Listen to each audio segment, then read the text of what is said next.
Soal polusi udara di mana Jakarta menduduki peringkat posisi terburuk udara di dunia, pemirsa.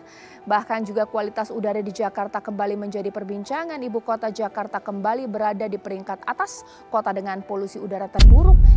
Di saat yang sama, saat ini kualitas udara di Jakarta kembali berada di kondisi sangat buruk.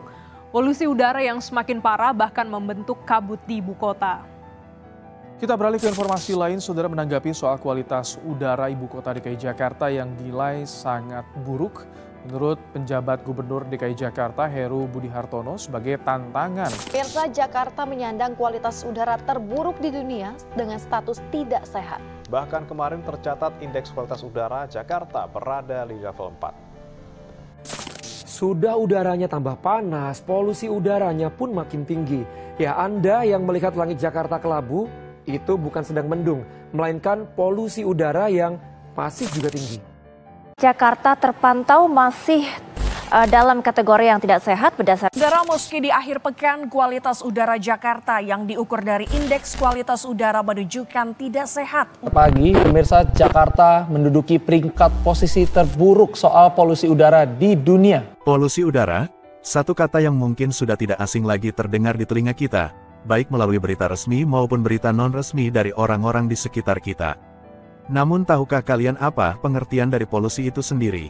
Polusi adalah masuknya atau dimasukkannya makhluk hidup, zat energi, dan atau komponen lain ke dalam lingkungan, atau berubahnya tatanan lingkungan oleh kegiatan manusia atau oleh proses alam sehingga kualitas lingkungan menjadi kurang. Atau tidak dapat berfungsi dengan baik. Adapun zat yang menyebabkan polusi disebut sebagai polutan yang dapat dikatakan telah mencemari lingkungan ketika konsentrasi keberadaannya telah melebihi baku mutu yang telah ditentukan.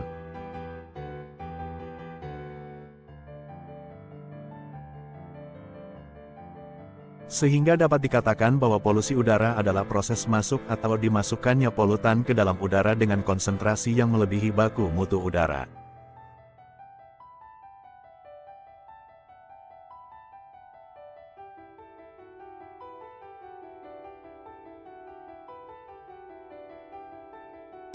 Dan seperti yang dikatakan pepatah bahwa tidak akan ada asap jika tidak ada api, begitupun polusi. Tidak akan ada polutan jika tidak ada sumber polutannya. Adapun beberapa sumber polutan yang menyebabkan polusi udara diantaranya adalah polutan yang bersumber dari perkotaan, pertanian, dan alami dari alam. Untuk polutan yang bersumber dari perkotaan, zat-zat pencemar dihasilkan dari emisi kendaraan bermotor yang melepaskan nitrogen oksida, karbon monoksida, dan partikulat.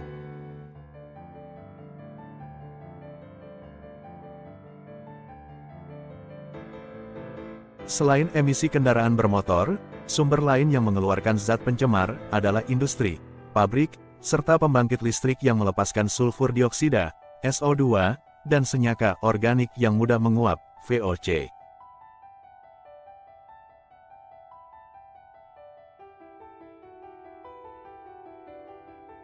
Yang kedua adalah polutan yang bersumber dari pertanian.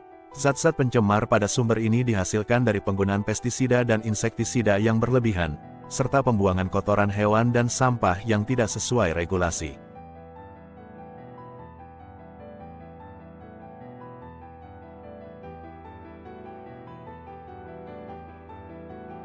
Yang terakhir adalah polutan yang bersumber dari alam.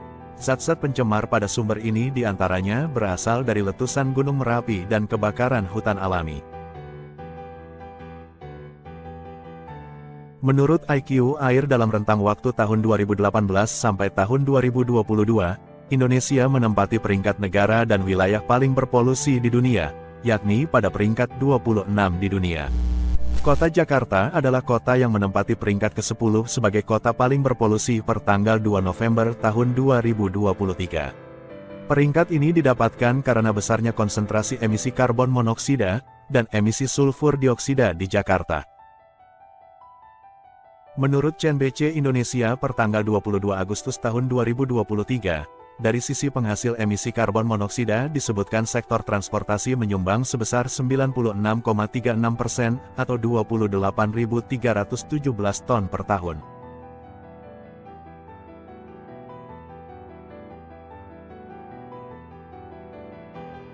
Disusul pembangkit listrik 1,76% 5.252 ton per tahun dan industri 1,25% mencapai 3.738 ton per tahun. Namun dari sisi penghasil emisi sulfur dioksida, SO2, sektor industri manufaktur menjadi kontributor utama penghasil emisi SO2 yakni sebesar 2.631 ton per tahun atau sebesar 61,9%. Sedangkan posisi kedua penghasil emisi SO2 terbesar ditempati industri energi yaitu 1.071 ton per tahun atau sebesar 25,17%. Sedangkan kendaraan bermotor hanya 11% sebesar 493 ton per tahun. Menurut IQ Air saat ini indeks kualitas udara di Jakarta telah mencapai 160 AQI-US, yang berarti udara pada tingkat tidak sehat per tanggal 1 November tahun 2023. Dan di waktu yang bersamaan menurut IQ Air di kota New York, indeks kualitas udara berada pada 18 AQI-US. Kondisi ini tentunya sangat buruk dan memiliki dampak negatif untuk masyarakat. Adapun beberapa dampak diantaranya adalah terjadinya gangguan pernapasan, seperti asma, ispa, dan kanker paru-paru.